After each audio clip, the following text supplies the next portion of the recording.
అక్రమాలకు తావు లేకుండా డబుల్ బెడ్రూమ్ ఇళ్ల లబ్ధిదారులు ఎంపిక చేస్తున్నామని అన్నారు రాష్ట్ర మున్సిపల్ శాఖ మంత్రి కేటీఆర్. రాష్ట్ర వ్యాప్తంగా 2,60,60,000 ఇళ్లను ప్రభుత్వం మంజూరు చేసిందని అన్నారు. పేదల సంక్షేమం కోసం బడ్జెట్లో 3వ వంతు ఖర్చు చేస్తున్న ఏకైక ప్రభుత్వం తమదే అన్నారు. తెలంగాణ పథకాలను ఇతర రాష్ట్రాలు ఆదర్శంగా తీసుకుంటున్నాయని అన్నారు. రాజన్న సిరిసిల్ల జిల్లా తంగళపల్లి మండలం మండేపల్లి శివారులో 1,260 డబుల్ బెడ్రూమ్ ఇళ్ల నిర్మాణ పనుల్ని ఆయన ప్రారంభించారు. 25 ఎకరాల్లో వీటిని నిర్మిస్తున్నారు.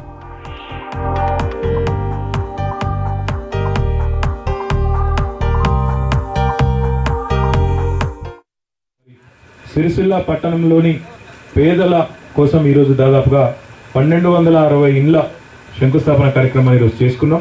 తప్పకుండా నాకైతే విశ్వాసం ఉంది, జిల్లా కలెక్టర్ కృష్ణభాస్కర్ గారి నేతృత్వంలో దీన్ని రికార్డు సమయంలో తప్పకుండా పూర్తి చేస్తామనే విశ్వాసం నాకుంది. గృహ నిర్మాణాల వాల్యూమ్ తీసుకుంటే అంటే ఎంత పరిణామంలో జరుగుతూ ఉంది, ఎన్ని వేల కోట్లు ఖర్చు పెడుతున్నారని చూస్తే మొత్తం 28 రాష్ట్రాల్లో జరుగుతున్నది ఒక ఎత్తు అయితే ఒక్క తెలంగాణ రాష్ట్రంలో జరుగుతున్న గృహ నిర్మాణం ఇంకొక ఎత్తు అని చెప్పక తప్పదు. ఈ మాట ఎందుకు చెప్తా ఉన్నా అంటే తెలంగాణలో ఈరోజు 2,60,60,000 ఇండ్లకు, ఒకటి కాదు రెండు కాదు, 2,60,60,000 ఇండ్లకు మొత్తంగా దాదాపు 18,000 కోట్ల రూపాయలతో ఈ కార్యక్రమాన్ని మనం చేస్తూ ఉన్నాం.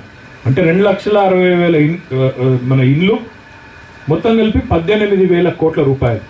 భారతదేశం మొత్తంలో జరుగుతున్న హౌసింగ్ ప్రోగ్రామ్ తీసుకుంటే కూడా కేంద్ర ప్రభుత్వం చేస్తున్న హౌసింగ్ ప్రోగ్రామ్తో పోల్చుకుంటే అదొక ఎత్తు అయితే ఇది ఇంకొక ఎత్తు అని చెప్పక తప్పదు. తెలంగాణ ఈరోజు ఒక వెల్ఫేర్ స్టేట్గా, సంక్షేమ రాష్ట్రంగా మొత్తం భారతదేశం మొత్తం కూడా గుర్తించింది. మన బడ్జెట్లో 3వ వంతు దాదాపు 1,15,000 కోట్ల బడ్జెట్ ఉంటే 35,000 కోట్ల పైసలకు రూపాయలు ఈరోజు సంక్షేమ రంగంలోనే మనం ఖర్చు పెడతా ఉన్నాం.